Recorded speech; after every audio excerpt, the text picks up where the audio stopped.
Okay, let us start our lecture. So, on the last lecture, we talked about sampling distributions. We talked about law of large number. It's very useful. It tells us that the sample mean, which seems to be very popular, how does it behave if your sample size is big? So what it says here is that, okay, if the sample size is big, then the difference between X bar and the true population mean mu greater than, or the difference, the absolute difference is greater than any fixed number epsilon, all right? The chance is approaching 0. So in other words, the X bar is getting very close to mu if your sample size is big enough. That's the idea of law of large numbers. But we will also like to ask,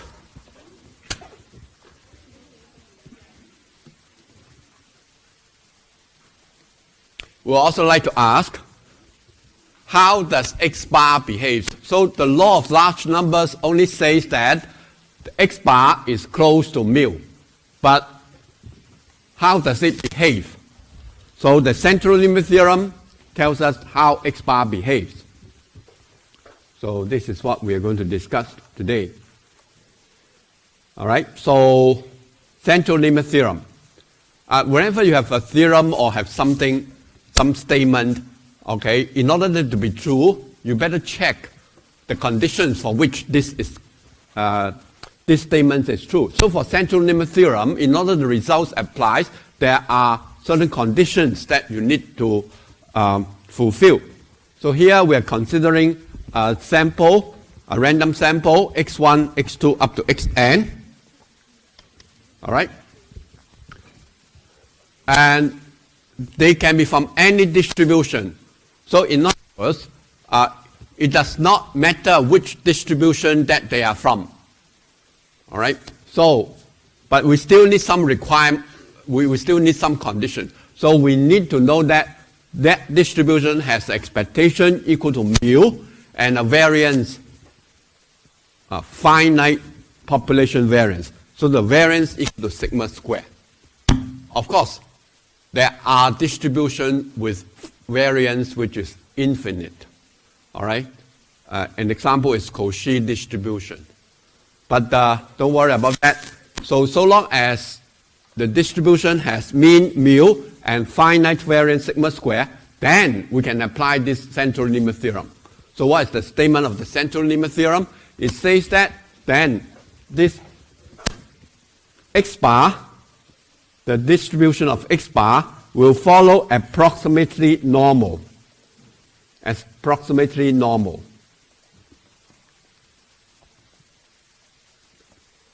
All right, about the X bar. All right, so this is another condition. You need n to be sufficiently large. That means your sample size must be sufficiently large, and these samples are from a population with mean mu and finite variance sigma square. Then this X bar will behave like a normal distribution approximately. All right. Of course, you have to answer the question what normal distribution you are talking about. So it tells us that, okay, the mean of this X bar, distribution of X bar is mu, the same as the underlying distribution. The mu here is the same as the mu here. And this sigma square is the same as the sigma square. But the variance of this X bar distribution is sigma square over n. All right? So that's the central limit theorem. It tells you the distribution, not the X, but the X bar. I have to stress that X bar. All right? So if I take a sample of 1,000,000, all right? It does not mean that all these 1,000,000 observations will follow a normal distribution. It simply says that if I calculate the mean of this sample, another sample of the same size, calculate the mean, and another sample of the same size, calculate the mean. All these means will follow approximate normal. All right. So you have to make sure that you distinguish this one. This is a population. Assume it's infinite, so I take a sample. So I calculate X bar. If I take a sample of a size 1 million, it does not mean that the observations here follow normal distribution. Oh, the sample size is so big, 1 million, 10 to the power 6. Wow, it's big sample. It does not mean that the underlying distribution is zero. Is a normal distribution. A very simple example is like this. All right. Now, if I select 1 million from a population, all right, ask them whether they like certain policy, all right, government's policy. So either yes or no. So you take 1 million individuals, so the answer, each individual answer is still 1 or 0. How can 1 million of 1 and 0 follow normal distribution? It cannot, right? What we mean is, for central limit theorem, is that, okay, you have a sample of 1 million. So I have 1 million, 0 and 1s. So I take the average. That means add up all these numbers, 1 million of them, divide by 1 million. All right, so that gets a sample mean. I draw another sample of 1 million. Do the same thing. Draw another sample of 1 million. Calculate X bar.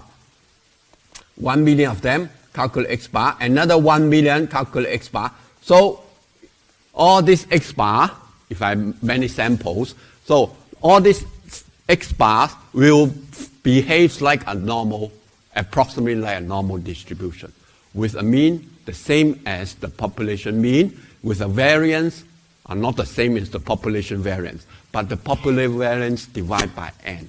So it's much smaller. All right? So distinguished about the sample size big does not imply the data follow normal distribution. Sample size big only implies that the sample mean follow an approximately normal distribution. All right, so this is the result. So this follow a standard normal, approximately, because I just standardize it. All right, so the idea is like this. So this is the underlying distribution. All right, can be any distribution. Then I calculate X bar. So the expectation of X bar should be the same as expectation of X. All right, so this simply say that expectation of X bar is the same as expectation of X. And then the square root of the variance of X bar is equal to variance of X divided by n. Take the square root. And this central limit theorem saying that, okay, then if sample size is big, then the X bar will follow a distribution which is supposed to be like that. All right, as you can see, if you have a large sample size. But if the sample size is not large, then there may still follow certain distribution which is not so close to normal distribution.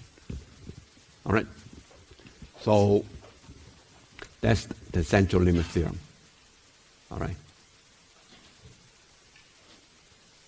Now, here's a theorem. This is different from central limit theorem. So I have a bunch of xi, that means a random sample, x1 up to xn. They are taken from a normal distribution with mean mu and variance sigma square. Now, which is different from what we said about central limit theorem, which saying that the samples are taken from any distribution with mean mu and variance sigma square. Here is not any distribution, but has to be normal distribution. Okay, if this random sample is selected from a normal distribution, then X bar will follow a normal distribution with mean mu and variance sigma square over n. And you don't need to have a large n. This result applies so long as this satisfies. and there's no condition on n. N can be even 2. All right? So because there's this property, any linear combination, if x1 up to xn follow a normal mu sigma square, then the sum of a1x1 plus a2x2 plus up to anxn. These a's are constants. This we call it linear combination of the x. Linear combinations. All right, so that means we multiply a constant and to each of them and add them up. Of course, some of the a's may be 0. Then you don't have that x in your expression. All right, and a's can be any real numbers. All right, can be any real numbers. Then, is this a random variable? Is this a random variable? Yes, because your x1 is a random variable, x2 is a random variable. You just combine them. You add the two random variables together. Or you multiply. Okay, first of all, if x1 is a random variable, you multiply by a constant. It's still a random variable. a1 x1 is a random variable. So if a random variable add another random variable, again it's a random variable. So the whole expression is a random variable, one random variable. If it's a random variable, then we would like to ask, how does it behave? Or in other words, we try to ask, what is the distribution of this random variable, the linear combination of the xi's? So this follows, it can be shown that this follows a normal distribution again. So if the xi's are normally distributed, then the linear combination of the xi's again follow normal distribution. So the next question, what is the mean and what is the variance of this distribution? So the mean will be summation ai mu. Summation ai mu. That means each one has expectation equal to mu. So it's a1 mu. The expectation of this whole thing is a1 times expectation of x1, which is mu. So it's a1 mu plus a2 mu plus a3 mu up to am. So it's summation ai mu. And the variance can be shown equal to summation ai square, sigma square. All right? So this is a general result. And by choose ai's, each of the ai's equal to 1 over n, then the expression represents the sample mean. Right? If you choose ai equal to 1 over n, each of these is 1 over n. So in other words, we're looking at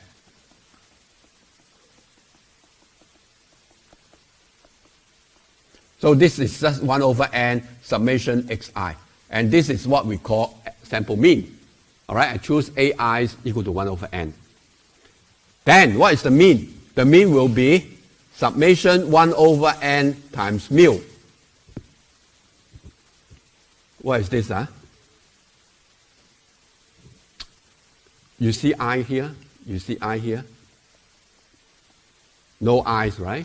So that means you are adding a term, n terms. The first term, what is the first term? 1 over n mu. What is the second term? 1 over n mu. What is the third term? 1 over n times mu. What is the nth term? 1 over n times mu. All are the same. So it's the same as n multiplied to 1 over n times mu.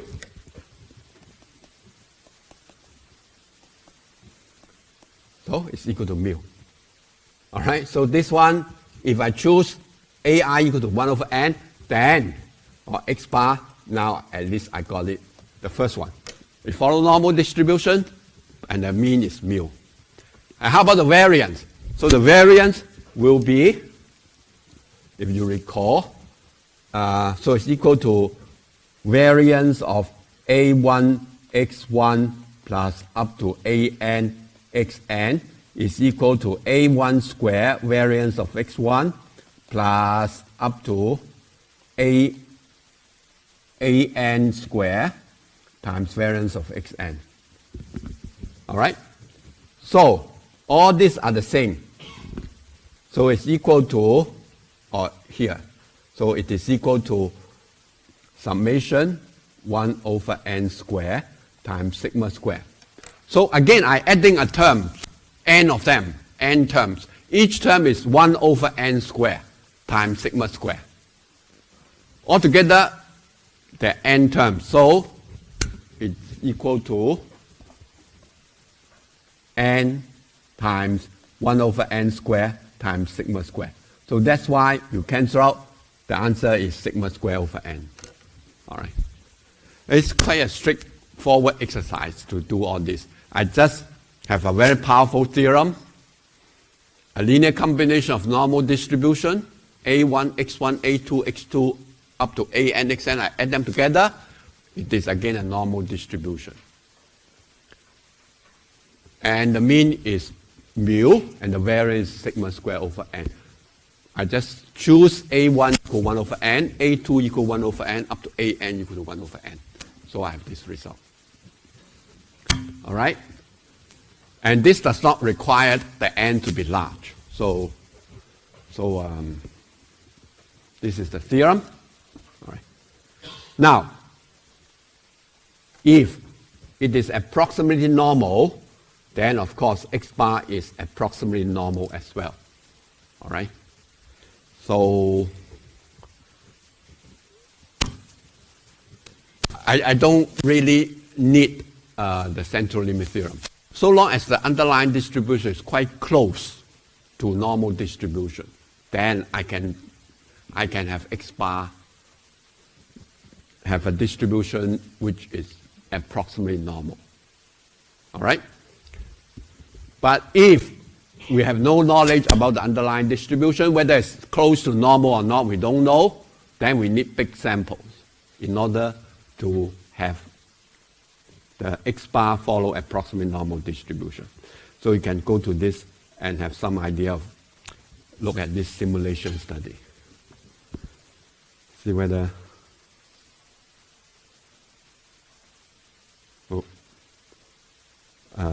central limit theorem. The central limit theorem.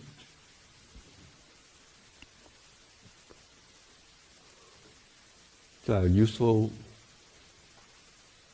So begin. All right. Okay. This is the underlying distribution with mean 16 and standard deviation 5. All right. So we can change this.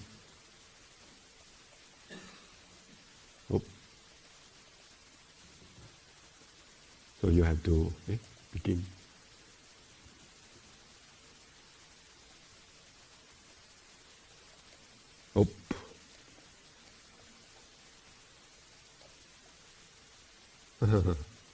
Okay. Okay, now I know.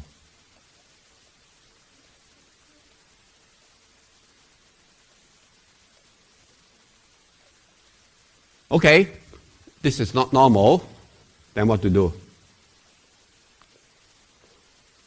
Okay, take a sample of size.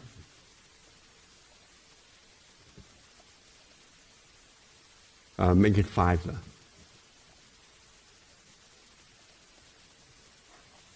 All right, so this is the sampling distribution of 5. But I only do 5 times, so you do not see clearly the behavior of the distribution.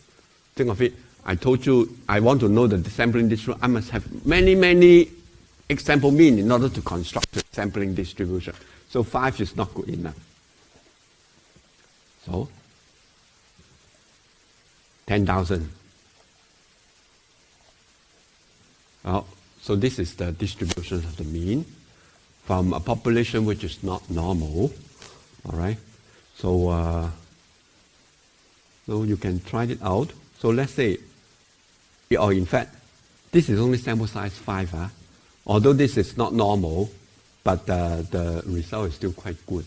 All right.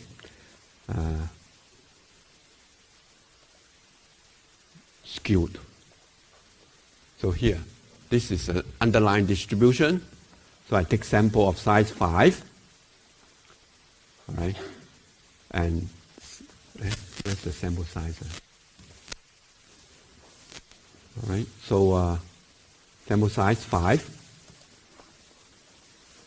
Oh, still quite okay. All right.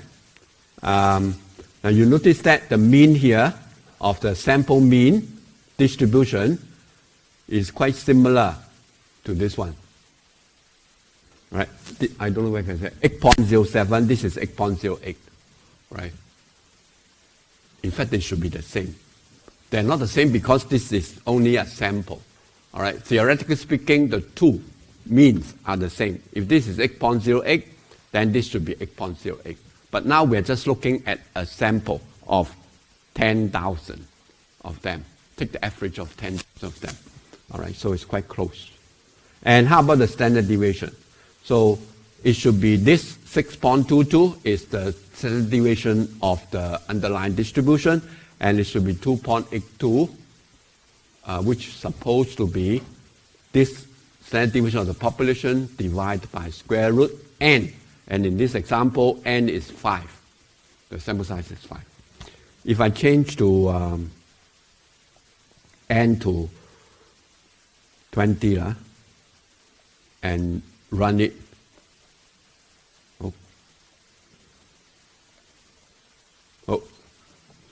too slow. This one is for you to appreciate what you're doing. All right, so now this is the answer if I run 10,000 times. So do it again. Animate. If you have time now, wait for 10,000 times they drop 10,000. All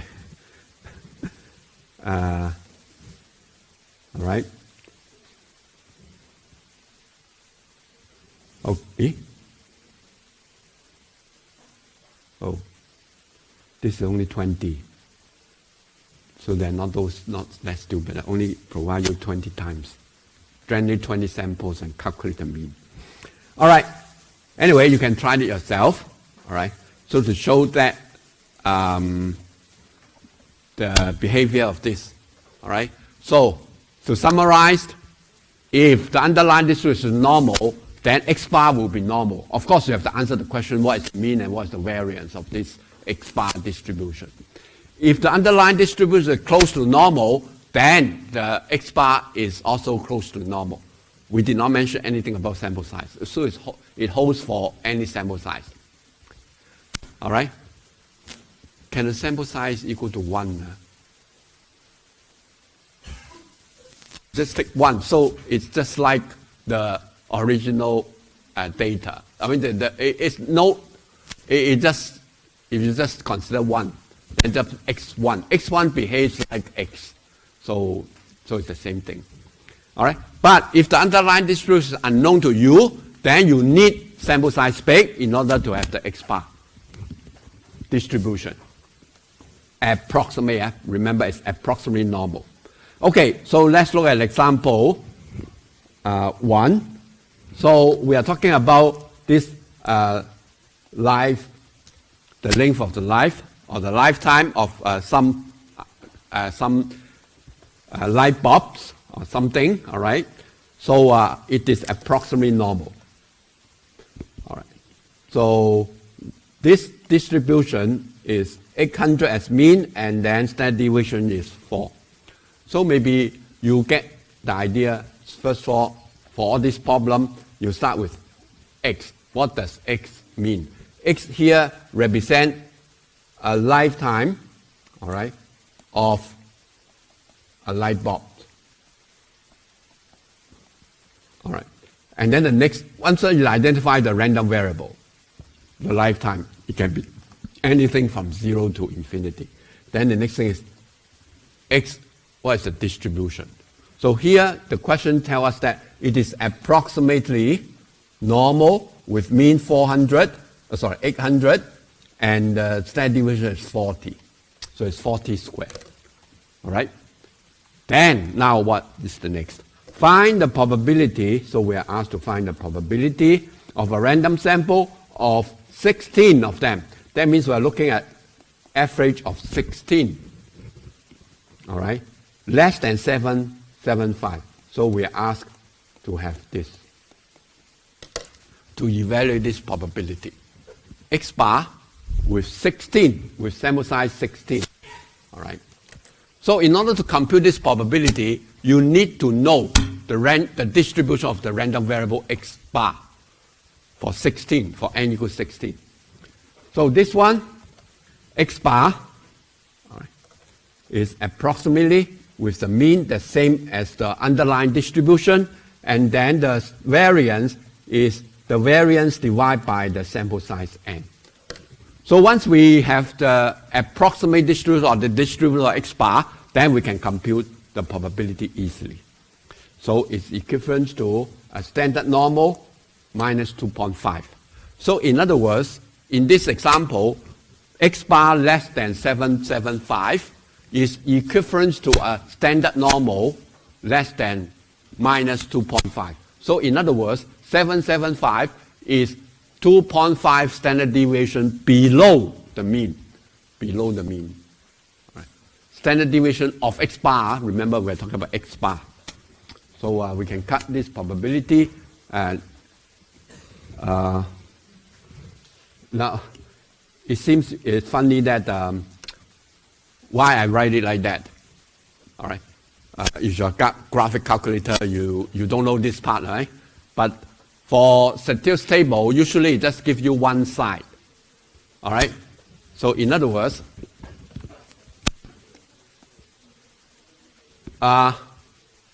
depends. Most of the statistics table may give you this side. All right? So now I want minus 2.5. I want this probability. So because of the symmetric about 0 for the normal, standard normal, so this probability is the same as this probability. So I don't rely too much on your graphic calculator. You must understand that this normal distribution, standard normal, is symmetric about 0. So less than minus 2.5 is the same as chance of greater than 2.5. Can your graphic calculator calculate z less than a? No, right? I did not say anything about a. But I give you probability of z greater than a, okay, or greater than minus a is equal to, let's say, 0.4. You can use a calculator to get minus a, can you? Graphic calculator. Z is standard normal. Can or cannot? Are you able to get the minus a? If I tell you that minus a, Z greater than minus a is equal to 0.4. Or you forgot about how to use a graphic calculator? Can, Oh, you forgot, okay. Never before. Yeah. So anyway, it doesn't matter whether you know how to use graphic calculator or not. Obviously, I can answer the question probability of z less than a. If I understand the property of the normal distribution or standard normal distribution, so I'm able to answer the question. All right? So I leave it to you.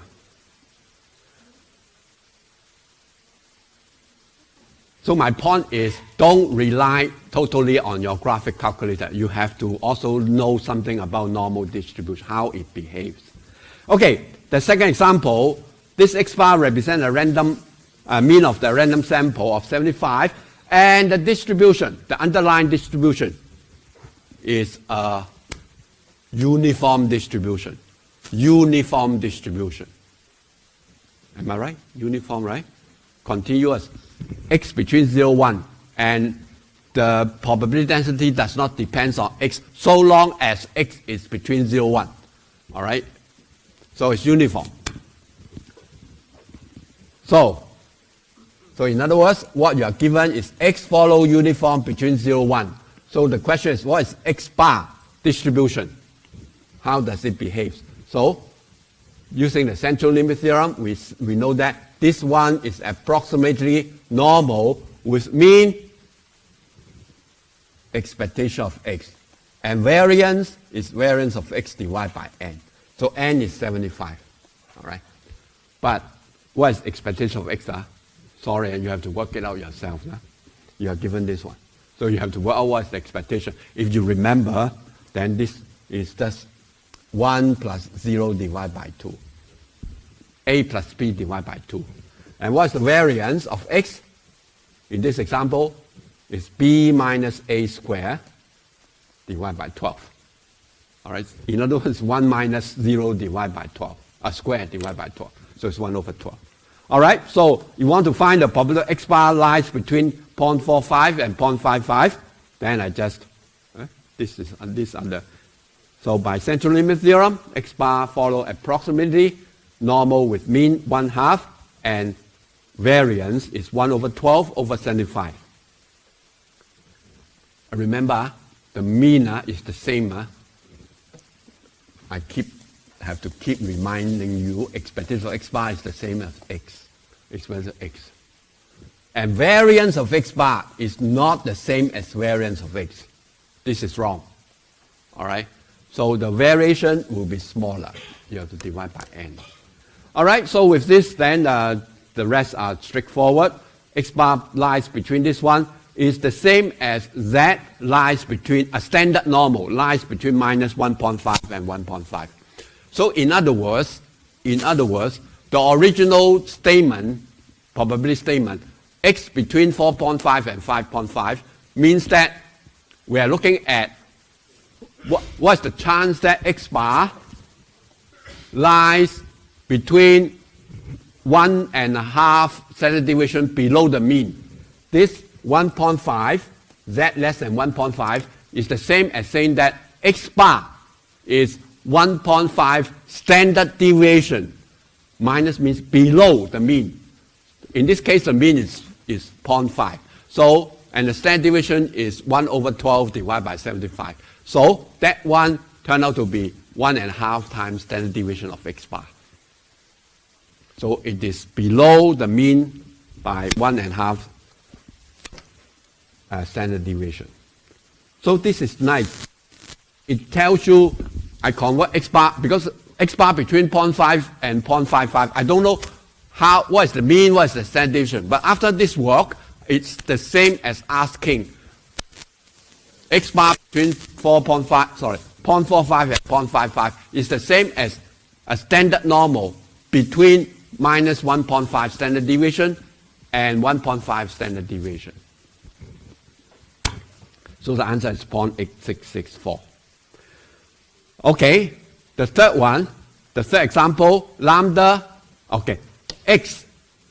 This is a random sample taken from a Poisson distribution. That means x comes from a Poisson distribution with parameter 0.03. All right? And we are asked, what is the probability that x bar will be at least 3? Greater or equal to 3. All right? This is the answer. I mean, the question. All right? I'm sorry. Maybe I put back R here. This is the probability. This is Poisson. All right? Poisson. So, you ask yourself, what is the distribution of x bar? X bar distribution. So, by central limit theorem, why can we use the central limit theorem? You must have heard about this magic number 30. 30. So greater than 30, then you can use the central limit theorem. How about 29? Can we use it? I will say yes. Why?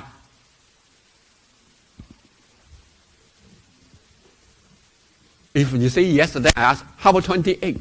How about 27? Okay.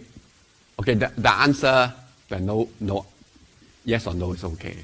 The idea is that this is approximation, and n equal to 30 is just a guideline or rule of thumb. All right, no need. In fact, the approximation, how good the approximation depends on not just the sample size, also depends on how close the underlying distribution to normal. If the underlying distribution is quite close to normal, for example, the underlying distribution, let's say, is a t distribution, so it's symmetric at center at 0, then the approximation will be very good, even n is a very small number, let's say maybe 10. It's still very close. The x bar will still follow quite close to a standard normal distribution. So it depends on the underlying distribution. So if the underlying distribution is very, very different from the normal distribution, very skewed, then you may need a very big sample size. Oh, how about I use 30? All right? Yes, but then the approximation may not be as good as if you use a bigger sample size. So what I mean is that this 30 is just used as a guide. So it's not cast on the stone rule. So 29, you can use it, but bear in mind that, of course, 29 is worse than n equal to 30, the approximation. So then, how about, can I use it for 10? Yeah, of course you can use it, but remember this is maybe a very, very bad approximation. All right, your answer may not be that good.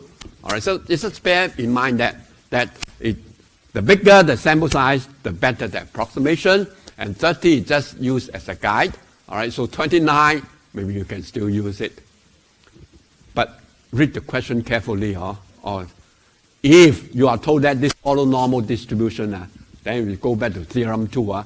It does not require the sample size to be big. All right. Even we accept if the underlying distribution is approximately normal, we still use the normal approximation. Okay, so now the job here is to get the mean, which is supposed to be expectation of x and the variance of x divided by n.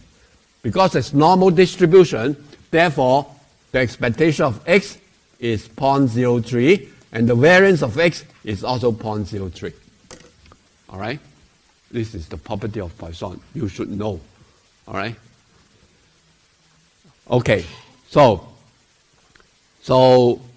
look at the sum xi. All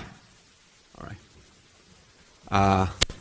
We try to make it nice, so we try to use a better approximation. Now, why I have to consider x1 up to add x1 up to x50? Because x follow Poisson, so xi, x1, x2 up to x50, they are all integers. So the sum of all this will be an integer. So this is an integer, discrete random variable. All right. These are discrete because they're integer. So the sum of it is also discrete. All right. What are the possible values for this sum? What are the possible values? Can the sum equal to 0? Huh? Of course, it can be 0. If all the x are 0, then the sum is 0. Can be 1, can be 2. Of course, the question is, what's the probability of this sum equal to 0? What is the probability of the sum equal to 1 and so on? In other words, what is the distribution of this sum? I cannot answer that question. All right? But I'm going to do something to approximate the distribution. But before that, I have to understand this is a discrete random variable. So I want the sum to be greater or equal to 3. All right? So I have to do a continuity correction. So greater or equal to 3, so that's the same as greater than 2.5. Am I right? Right? This variable 0, 1, 2, and so on. All right? So 3, for example. Okay, so greater or equal to 3, that means you add up all this probability. So it's not up to 3, but up to 2.5, because you have to include 3. So you have to take the small part that you share with 2, so it's greater than 2.5. Then I divide by 50, so I got this part. And I'm going to approximate the x bar by a continuous distribution, by a normal distribution. So I standardize it and get the answer. So I just want to add this minor point, because the problem that we're talking about, although it's x bar, all right, but we know that this x bar is a summation of xi divided by n, and this summation xi's are a discrete random variable. So I have to make the approximation slightly better. So I take into consideration this continuity correction. Try to correct it. All right? So of course, come to think of it, if we take a sample size of 1,000, all right? So then what is the difference between 2.5 over 1,000 or 3 over 1,000? The difference may not be that great, all right? So the continuity correction may not be that, make so much difference, all right? So this continuity correction may not be that crucial, all right, when your sample size is really, really, really big. 1,000 may not be that big, right? But if it's 10,000, maybe this difference is very small. All right. Okay. Example 4. So we have this. All right. The nicotine content in the cigarette is mean equal to 0.8 and standard deviation 0.1. So now this guy, wow, 5 packs per week. All right, per week. So a pack has 20 cigarettes. All right. So this guy, 1 week on average, he smokes 100 cigarettes. All right. So we want to find out what's the amount of nicotine that he consumed, and it's 82. All right. So in other words, what we have X, maybe next page, I already written. X is the amount of nicotine content, and we are looking at how many he takes. So we are looking at this, 100 of them. Each of the Xi follow certain distribution for which we don't know, but we know what is expectation of Xi, or what is expected X and what is variance of X. They are all given, all right? So it's from a distribution, which we don't know, but mu is 0.8 and sigma is 0.1. All right, so applying the central limit theorem, X bar follow approximately normal with 0.8, and the variance is 0.1 squared divided by 100. Now, our original question is X1, X2, add up to X100. All these 100 cigarettes together have a sum of, or the amount of nicotine of this 100 cigarettes is greater or equal to 82. What is the chance that it's greater or equal to 82? Now this is another important techniques. We are not asked about a statement concerning about X bar, but asked about the sum. But if you notice that if I divide this by 100, of course I have to divide this by 100, then what is this? After you divide by 100, then this is just X bar. So that I can apply the central limit theorem. All right. So the original question is the sum of the X. What's the chance that the sum of the X greater or equal to 82? But I can convert this into a sample mean by divide this sum of Xi by number n, which in this case is 100. So it's the same as asking X bar greater or equal to 82 divided by 100. All right. So then, what is the distribution of x bar? I don't know. But I can approximately the distribution by a normal or by this distribution. Okay, so I can proceed to calculate the probability. Okay? So the answer is 0.0228. It's still quite big. So the lesson is don't smoke. All right. Okay. Example 5. I think example 5, you can do it yourself. So I skip this one. So here is just to demonstrate the idea. This is the underlying distribution, which we don't know. We only know that mu equal to 4. And then we take a sample, and then the sample mean is still the same as 4.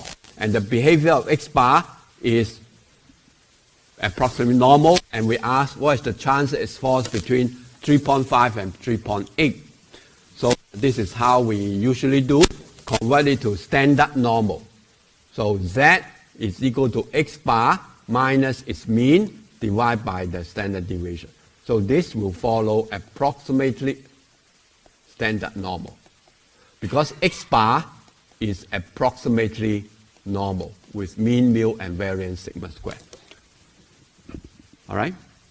And this, we apply the central limit theorem. We got this one, and then we standardize it, so it becomes standard normal. So everything now works on standard normal distribution. So x bar between 3.5 and 3.8 is the same as a standard normal between minus 2.36 and minus 0.94.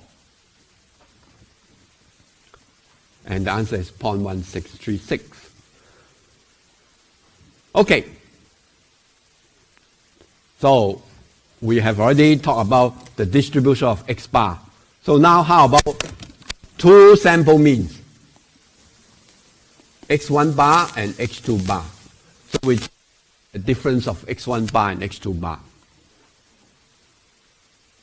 So we want to know the distribution of the difference between the two. Do we know the distribution? If this is normal, or if the x are normal, and the second sample are also normal, of course the difference is normally distributed. The remaining question is to work out what is the expectation, what is the variance of it. By now you should know variance of x1 bar minus x2, sorry, expectation of x1 bar minus x2 bar should be mu1 minus mu2. Mu1 is the mean of x1 bar. Mu2 is expectation of x2 bar. Variance of x1 bar minus x2 bar is equal to variance of x1 bar plus variance of x2 bar plus what? Okay, what I'm trying to say, always remember this one, a plus b squared. When you expand it, it's not a squared plus b squared. All right? Oh. It's not a squared plus b squared. This is wrong. What should it be? That was c squared. Where got c? Wow, genius. 2ab. So this one have two covariance of x1 bar and x2 bar. All right? So we hope that this is disappear.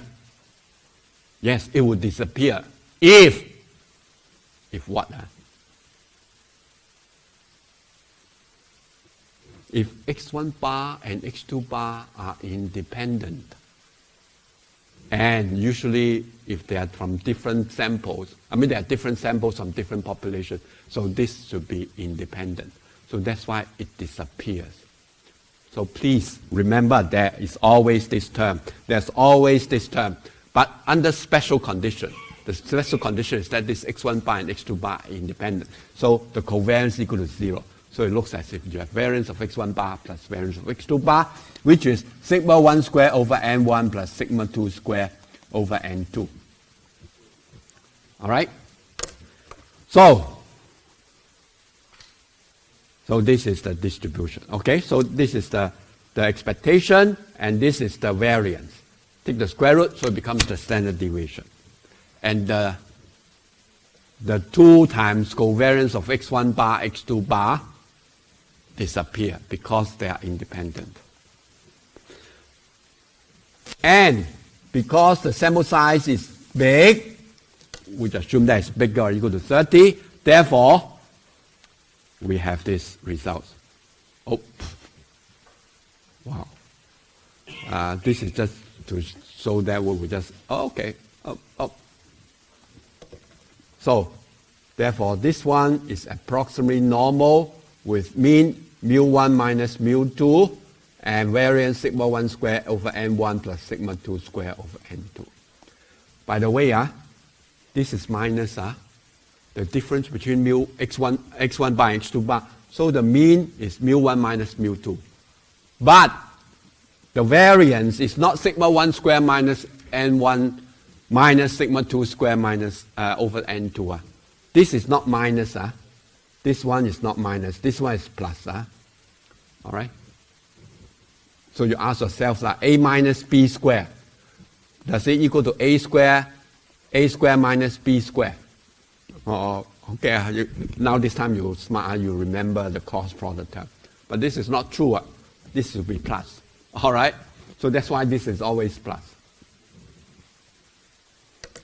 All right? So it's approximately normal because this one is approximately normal. This is approximately normal. Why is it approximately normal? Because we consider big samples. So we apply the central limit theorem.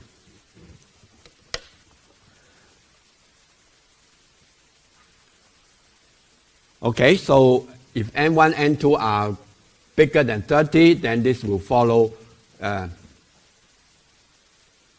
normal approximation.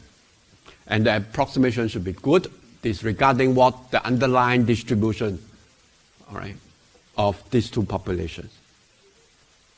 So this is the final results. I just rewrite it again. So x1 bar minus x2 bar minus its expectation. This is the expectation of this. And this is the variance of this whole thing. All right. So it's xi minus x1 bar minus x2 bar minus its expectation divided by the standard deviation. It's approximately normal. Okay, so we have this, again, we have two populations. One is the television tubes. This is outdated, right? You may see it in the museum. Do you see the TV with this tube? Very big one. Now, it's not LCD. We have this very thin one, not LCD, what is it called?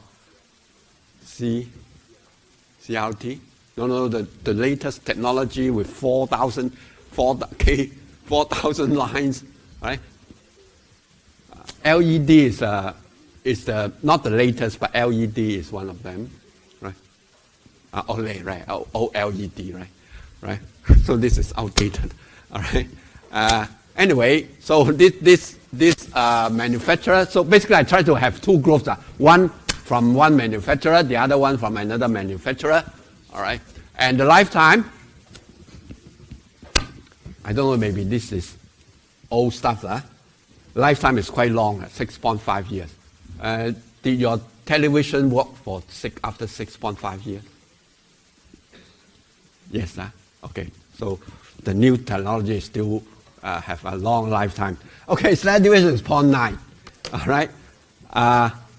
It did not say anything about the distribution of this lifetime. So x1 or x represent the lifetime of any tubes, television tubes, produced by manufacturer A, and then maybe Y. I try to distinguish two groups. Y is the lifetime of the tube produced by another manufacturer B.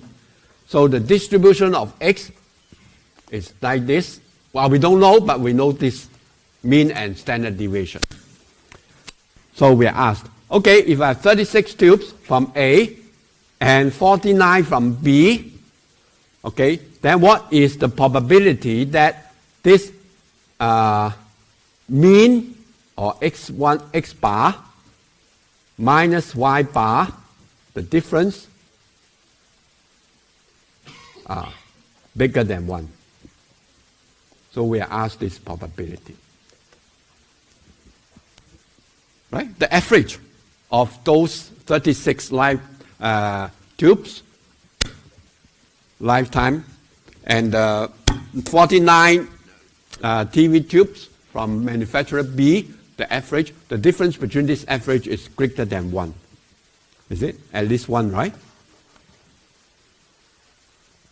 So we have all this, I put it together. We have mu, sigma, and n. And so this is what we asked to find. Probability of this one greater than 1. So we work out the distribution. So the difference, or this one, follow approximately a normal distribution with this as the mean. This is mu1 or mu A minus mu B. So it's 0.5. And the variance is 0.9 square divided by 36 plus 0.8 square divided by 49. Right? So this is the variance. I take the square root, becomes standard deviation. All right, so work out this probability. Why I put this approximate sign here? This is the original probability that we want to find. I cannot get the exact answer because I don't know the distribution of XA bar minus XB bar. Do you know that? We don't know, right? Unless you have evidence support. Like if you believe that, oh, I do research, I find out that the lifetime of a TV tube should follow an exponential distribution. Okay, fine.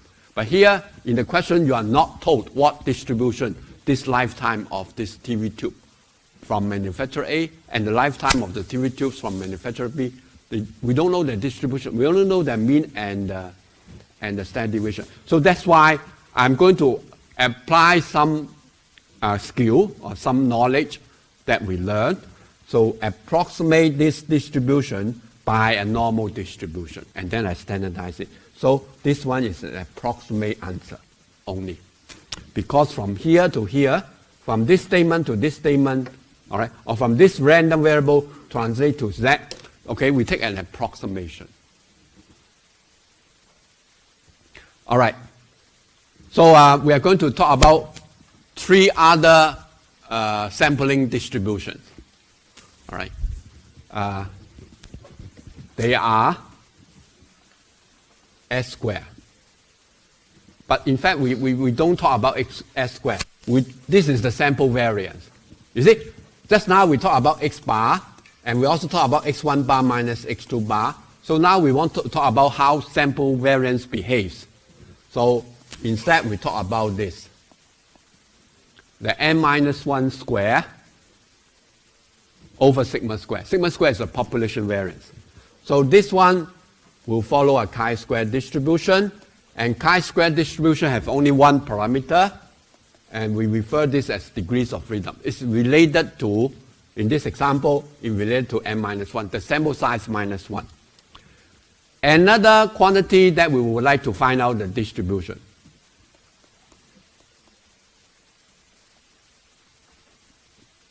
Assume all the sample are taken from normal distribution with mean and variance sigma square.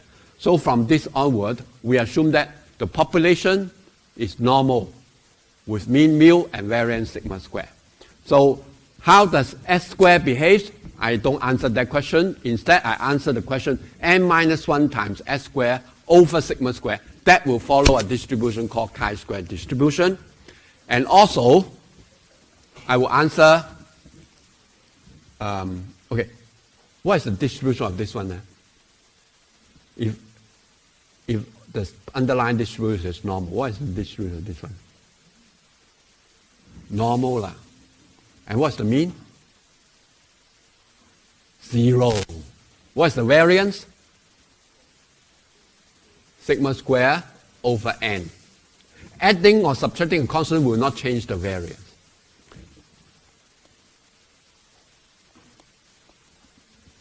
What is the distribution of this one?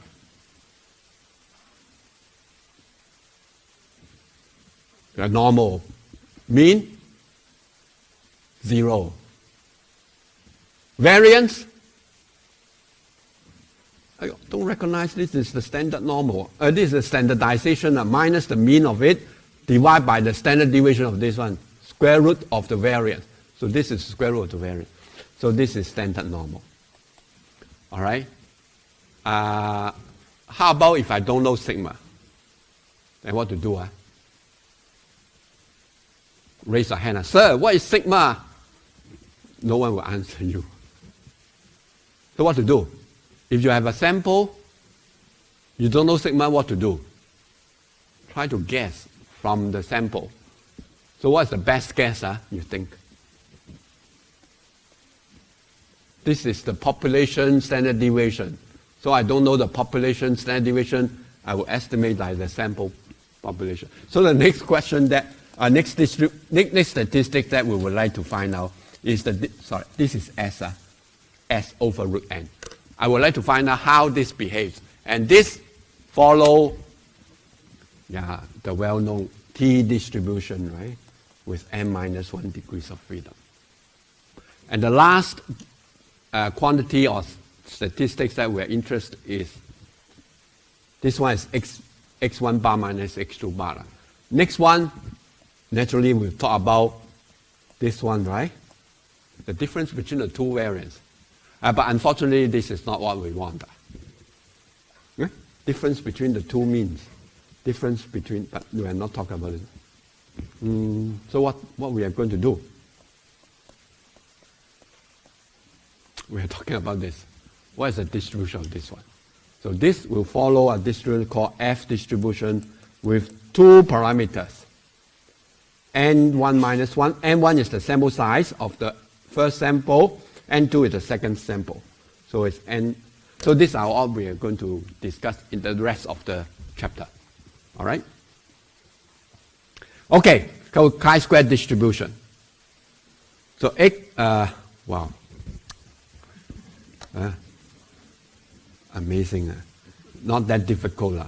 You see, basically, it is just y, a function of y. The rest are constant. All right? The only constant that you have to specify is n. This, in fact, refers to something, it's a parameter. So we say that y follow a chi-square distribution with a parameter n. It's like that. Don't worry about it. You even don't have to copy this one. All right?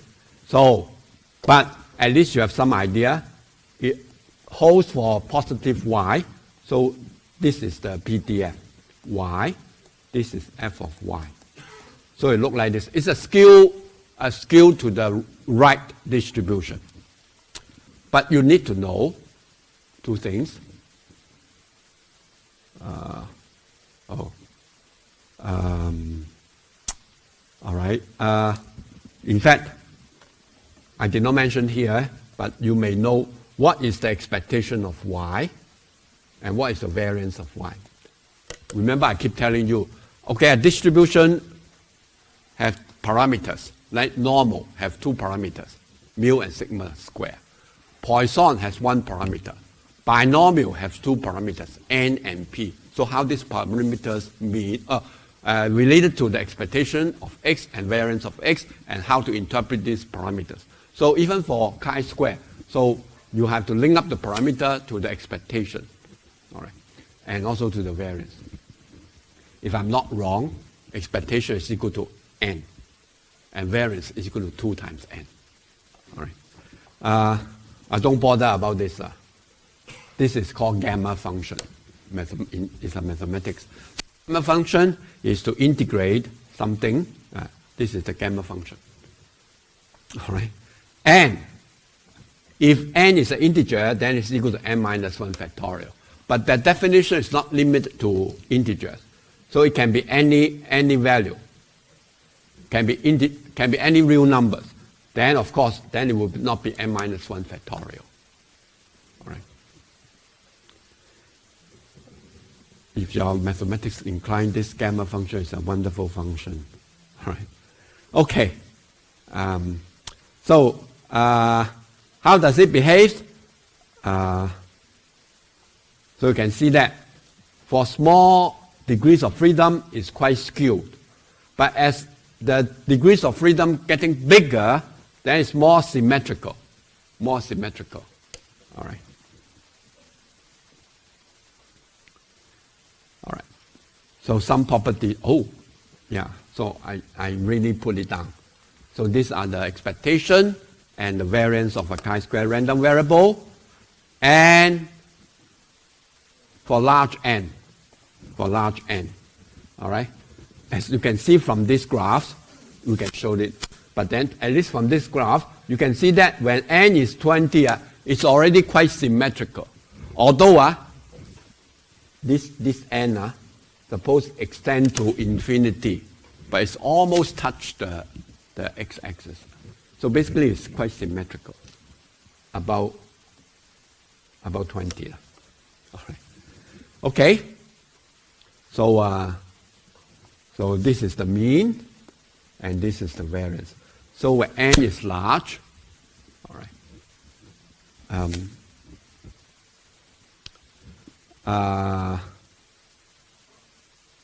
Okay, I can just don't worry about what I'm going to say, but then I can just give you some idea why this one is considered as approximately normal. Remember, I told you we are interested in this one. This one is follow a chi-square distribution with degrees of freedom n minus 1. Let's change this to A. All right. Now, but what is S square? Sample variance. It's a sum. A sum of what? Xi minus x bar square. 1 over n minus 1. In fact, if I multiply by n minus 1, so it cancels out, divide by sigma square. Sigma square is just a constant. So basically, it is a sum of all this, each term. So in fact, the question is, what is the distribution of xi minus x bar? In fact, we can rewrite it, but the idea is similar. Basically, it's a sum of a bunch of random variables, right? Then you divide by how many terms? So it's 1 to n, so you may divide it by n. So it looks as if it is a sample mean, where each one is xi minus x bar. Let me repeat it again. So I cannot give a simple proof, but I give you an idea how wonderful the central limit theorem is. So first of all, you have to believe me that n minus 1 s squared over sigma squared is a chi-square distribution. All right? Then I express this n minus 1 s squared basically is summation xi squared, xi minus x bar squared. Although it's I cheat a little bit. But basically it's a sum of a bunch of random variables. Each one is xi minus x bar. All right? So I don't know the distribution, but basically it's the sum of this bunch of variables. And then I just divide it by n. Then it looks as if it's a sample mean. Okay, here's the magic part. So if I call Wi equal to xi minus x bar, all right. Of course, as I said, I cheat a little bit. So here, so basically I'm looking at summation Wi and then divide by n. Square it. All right. So divide by n. Or n minus 1 if you want. So it doesn't matter. But this basically is something like a mean, like a sample mean. Wi is a random variable which represents the original xi minus x bar square. I warn you, this is not exact. This is not correct, exactly correct. Okay? But the idea is like this. So that's why when n is big, then that means the sample size is big, then it is normal. approximately. And what's the mean? We have already said that the mean is n and the variance is 2n. So we can approximate by normal distribution. Okay, these are new. If you have k of the independent chi-square random variable, then the sum of it, again, is a chi-square random variable. And the degrees of freedom happens to be the sum of all the degrees of freedom. So it's nice, huh? If I have a bunch of chi-square and they are independent, then the sum of it, all right, I have to stress independent. Then sum of this, what is the sum of this y1 up to yk? Okay, the distribution of this sum, again, is chi-square. And what is the parameter? Oh, the parameter is just the sum of the individual parameters. So it's nice, all right? And we try to link up the normal distribution and the chi-square. We can show that if you have a standard normal, you square this standard normal random variable. It is a chi-square with degrees of freedom 1. All right? So in other words, if xi, if x, okay, y, if it's normal with mean mu sigma square, then y minus mu over sigma is standard normal. Then y minus mu over sigma square, this is chi-square with 1 degrees of freedom. All right? So that's and then if you have a bunch of xi's, then each follow normal mu sigma square, then the sum of this will be chi-square with n degrees of freedom. Why? Because each of this one will follow a chi-square with 1 degrees of freedom, and you have n of them. So it's chi-square n.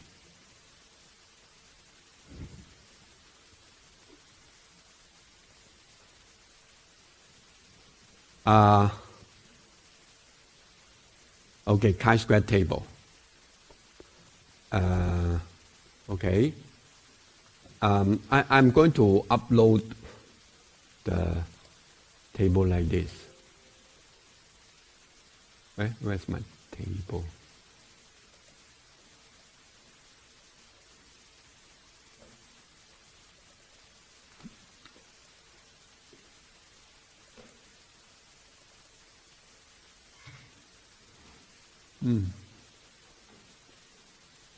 Okay, I don't have the PDF file here, but let me show you a table in PDF form. So chi-square. Okay, it will be like this. What it means is that these are the parameter, degrees, the degrees of freedom. All right? And this is the probability, the alpha here. All right? So for example, this number, all right? It means that for a distribution which follow a chi-square distribution with degrees of freedom 9, and the probability greater than this number, this is the number, greater than this number with 5% chance. So the top one, this line is the alpha.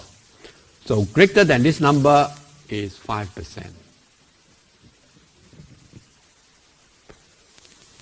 So how about for degrees of freedom 9, chi-square 9, if I want to get a number, a value, such that greater than this number is 3%. What is that number? This is 5%. This is 2.5%. So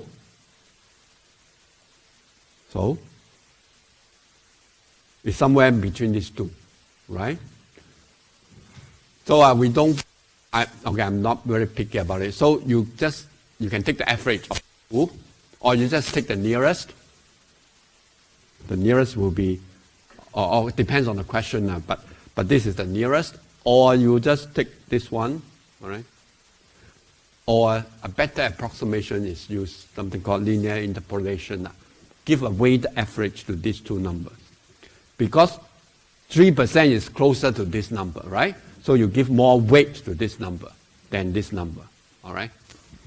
So anyway, it just in case you are asked to find what's the value greater than it is 3%, then it's somewhere in between these two numbers, all right?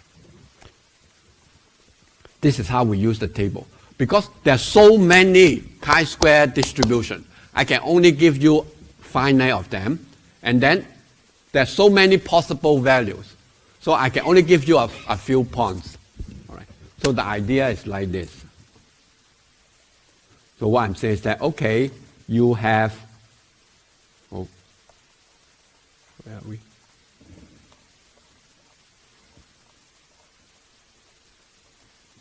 All right. So, now this is a particular chi-square distribution.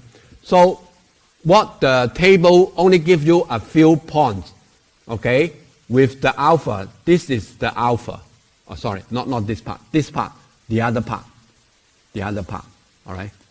So, it only gives you this value such that the probability greater than this value is alpha. So, it only gives you a few points, all right? So, for example, it gives you, if this is 2.5%, so it gives you this value, all right? And then the next one is that this one is 5%, so it gives you this value, all right? So no in between, so you have to work out. Just now I asked you, what is 3%?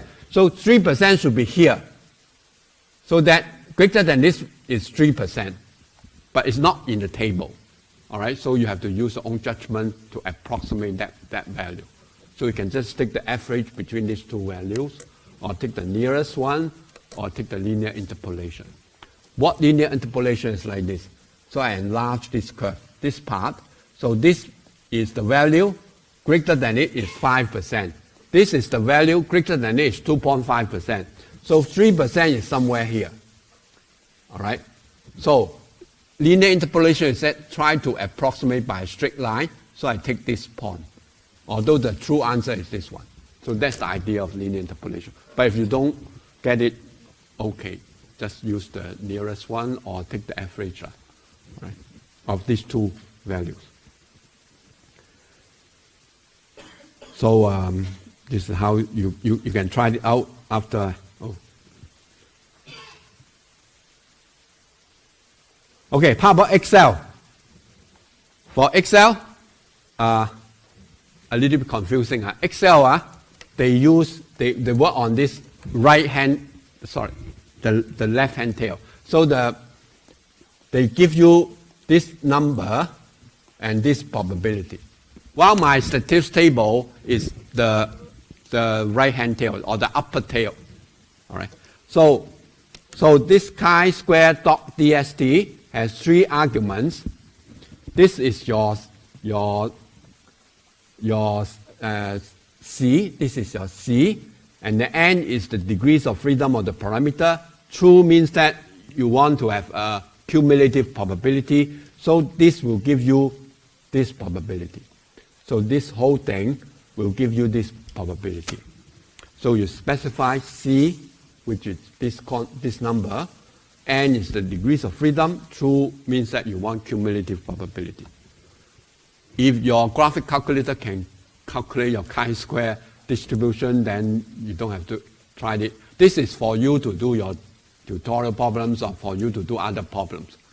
You will not be asked to get these commands in the exam, all right? But just for you to do it, find out all this chi-square, all right? So in this case, if you use inverse, then it means that you are trying to get, all right, a number such that less than this number is 95%. Right. So get this number. This number is 18.307 for a chi-square distribution with 10 degrees of freedom. So that's what it means. All right?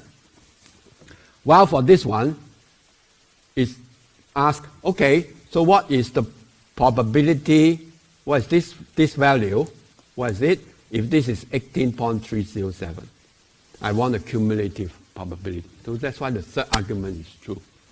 And again, in case I don't know what version of Office that you have, if this semicolon does not work, you change it to comma. All right. So either comma or semicolon. It depends on the Microsoft Office that you have. So this is to illustrate how this can be done. All right. So this is what I start with. So m minus s squared over sigma squared can be shown follow a chi-square distribution. And remember, what are the conditions? The xi's must be normal distributed with mean mu and variance sigma square, and all are independent. x1, x2 up to. So this, so long as it's a random sample, then xi up to xn are independent. So this will follow a chi-square distribution with degrees of freedom n minus 1. All right? Remember, it has to be from a normal population. Then the sample variance multiplied by n minus 1 divided by sigma square follow a chi-square distribution. Okay, next is the t distribution. Okay, a t distribution. This one is for let you have know more about the t distribution, and it's related to a standard normal and a chi-square distribution. All right. So a t distribution is a function of two random variables. This one is standard normal, and this one is a chi-square with degrees of freedom n. Then the standard normal over square root of the chi-square random variable over n, then this follow a distribution, we call it a t distribution. All right. Why we have such thing? So we have this normal, and we call it normal. Then what is the distribution of this one? X bar is normal. And what is the mean of X bar? Mu. What is the variance of X bar? Sigma square over n. So this one is just X bar minus its expectation divided by the standard deviation of X bar. So it's standard normal. So this is my numerator. Okay, next. We just discussed about it. M minus 1 s square over sigma square, where s square is the sample variance. This is chi-square n minus 1. Right? Now, so here is the fun part. Standard normal over a chi-square. This is my u. Divide by the degrees of freedom. The degrees of freedom is n minus 1. Right? And then I take the square root of it.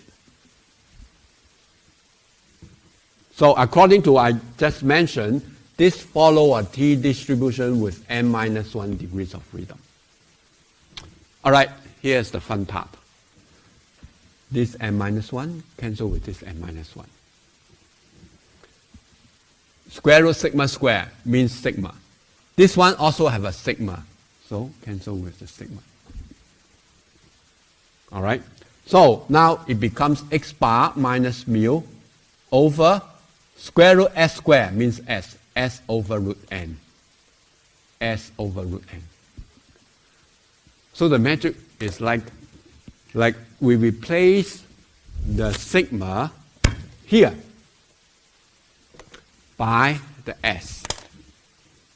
And it becomes a t distribution with degrees of freedom n minus 1. All right? So And that is the t distribution. So, okay, my point is, okay, this t distribution is new to us if we don't talk about t-test, all this. So it can be considered as the ratio of two random variables. One is z, the standard normal. The denominator is not exactly a chi-square, but it's a square root of a chi-square divided by its degrees of freedom. Then the result, random variable, is a t, will follow a t distribution with n minus 1 degrees of freedom. So, very ugly PDF. All right. And this is the graph to show the t distribution. So this is the t distribution with 3 degrees of freedom. The second one is t with 10. And the last one, the solid line is normal 0, 1. You can see that they are quite similar. They're quite similar. All right. So not much difference. The standard normal has a thinner tail, while the t distribution has a thicker tail. All right. Because it's a thicker tail, that's why the peak is shorter. All right. And this one has a thicker tail. Right? Thicker tail for t with degrees of freedom 3. So in other words, the Tn approach to standard normal as n goes to infinity. That means your degrees of freedom getting bigger and bigger and bigger, then the distribution of t will look like a standard normal. You can see that even for degree of freedom 10 is quite close already. So yeah. So this is just a mathematical way to write down what I just said. When n goes to infinity, the sample size or the degrees of freedom go to infinity, then the PDF of t distribution is look like a standard normal PDF. This is a standard normal PDF with mean 0 and variance 1. And yeah, statistical table. All right. Again, it is the positive, the upper tail that we show. All right, let me go back here.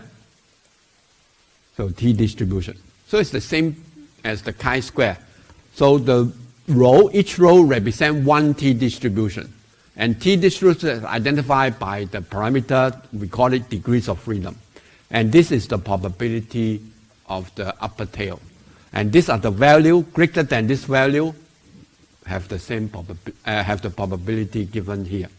So for t distribution with 10 degrees of freedom, all right, then the chance greater than this number, for example, this number is 1%. Greater than 2.67638 is 1%.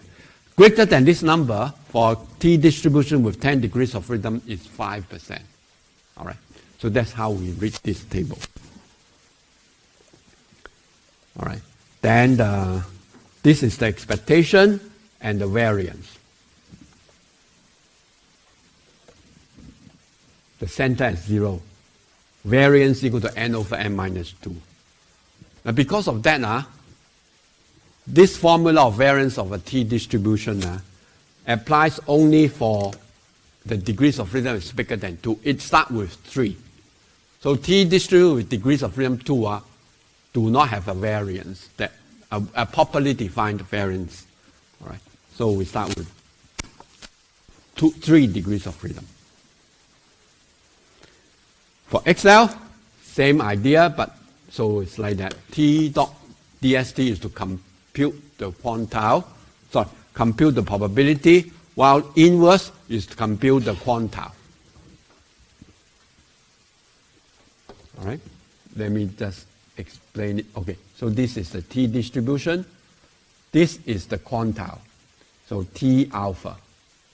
All right, and this is the probability. Oh, sorry. For XL, this is the probability or the cumulative probability of less than this. This is the the quantile, the P quantile. Ding. All right. Let me see. Okay, so this is, I already shown this to you. It follow a t-distribution. This whole thing. Follow a t-distribution. After I do all this, it's just to show that. I replace the sigma by S, there is no more standard normal, but instead follow a t-distribution. All right, I think you can read the example yourself. All right. Okay, so I stop here and continue next week with F distribution and start talking about estimation of a parameter next week. Okay.